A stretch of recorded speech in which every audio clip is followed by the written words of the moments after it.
सभी को राधे राधे और सभी को मेरा नमस्कार। तो आज एक नई कथा के साथ हम यहाँ पे प्रस्तुत हुए हैं। तो हमारे सबसे पहले हम हमारी कथा का टाइटल पढ़ते हैं, शनिवार की विशेष कथा, है ना। श्री मारुति नंदन हनुमान जी की महिमा। मंगलाचरण। श्री गुरु चरण सरोज रज निज मन मुकुर सुधार, बरनऊ रघुवीर बीमल जसु जो दायक फल चार। जय श्री राम, जय बजरंगबली। तो कथा का प्रारंभ करते हैं हम और कथा के अंत तक बने रहिए। तो चैनल पे नए हैं तो चैनल को जरूर सब्सक्राइब करना। तो बहुत समय पहले की बात थी, त्रेता युग में अंजना माता ने घोर तपस्या की। उनकी तपस्या से प्रसन्न होकर भगवान शिव ने उनको वरदान दिया, है ना। वे अंजना में स्वयं तुम्हारे पुत्र रूप में जन्म लूंगा, है ना। हे अंजना, में तुम्हारे मतलब स्वयं में स्वयं, है ना। शिव जी ने ये वरदान दिया अंजना माता को कि मैं स्वयं हनुमान जी के रूप में आपके मतलब पुत्र में जन्म लूंगा। मतलब उनके स्वयं शिव भगवान ही प्रकट होंगे। मतलब ये हनुमान जी का जो रूप है वो शिव भगवान का है ना। तो उसी समय राजा दशरथ पुत्रेष्ठि यज्ञ कर रहे थे। यज्ञ का दिव्य प्रसाद वायुदेव के माध्यम से अंजना माता तक पहुंचा। इस प्रकार जन्म हुआ पवन पुत्र मारुति नंदन केसरी सूत हनुमान जी का। जन्म लेते ही बाल हनुमान अत्यंत तेजस्वी थे। एक दिन उन्होंने सूर्य को लाल फल समझकर निगल लिया। आकाश में छलांग लगा दी। देवता घबरा गए। इंद्रदेव ने वज्र से प्रहार किया, जिससे हनुमान जी की टोढ़ी हनु पर चोट लग गई। तभी से उनका नाम पड़ा हनुमान, है ना। वायुदेव क्रोधित हो गए, है ना। उन्होंने वायु प्रवाह रोक दिया। सृष्टि संकट में पड़ गई। तब सभी देवताओं ने मिलकर बाल हनुमान को अनेक वरदान दिए। कोई अस्त्र शस्त्र उन्हें हानि नहीं पहुंचा सकता। अपार बल और बुद्धि, अजर अमर होने का आशीर्वाद दिया। राम भक्ति की शुरुआत। समय बीतता गया। जब भगवान श्री राम वनवास में थे, तब उनकी मुलाकात ऋषमुख पर्वत पर हनुमान जी से हुई, है ना। तो हनुमान जी ब्राह्मण वेश में आए और मधुर वाणी में बोले, आप कौन हैं जो वन में इतने तेजस्वी प्रतीक हो रहे हैं, है ना। क्योंकि भाई देखो, श्री राम जी खुद भगवान है ना। उनके तेज अलग दिखने लगा। तो फिर हनुमान जी ने पूछा, है ना, वो नहीं जानते थे। तो हनुमान जी ब्राह्मण के वेश में थे, है ना। तो उन्होंने मधुर वाणी से पूछा, आप कौन है, वन में इतने तेजस्वी प्रतीत हो रहे हैं।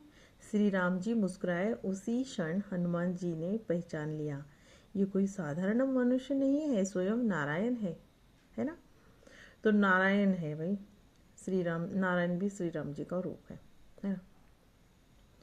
तो वह तुरंत चरणों में गिर पड़े और बोले, प्रभु मुझे अपना सेवक स्वीकार कीजिए। तब से हनुमान जी का जीवन एक ही उद्देश्य बन गया है, राम सेवा। सीता माता की खोज कैसे की, चलो जानते। तो जब रावण माता सीता का हरण कर ले गए, तब पूरी वानर सेना समुद्र तट पर खड़ी थी। कोई समुद्र पार करने का साहस नहीं कर पा रहा था। जामवंत ने बोला, हनुमान जी को उनकी शक्ति याद दिलाई। हे मारुति, तुम तो पवन पुत्र हो, तुम्हारे लिए कुछ भी असंभव नहीं है।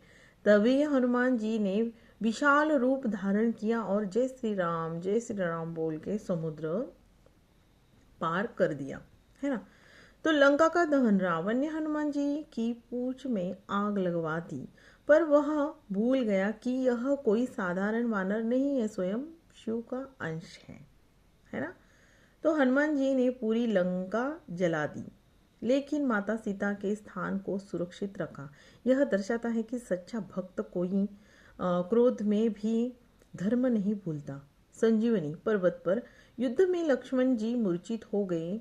वैद्य ने कहा, संजीवनी बूटी चाहिए। हनुमान जी ने तुरंत हिमालय पहुंचे, लेकिन सही बूटी पहचान नहीं पाए, है ना।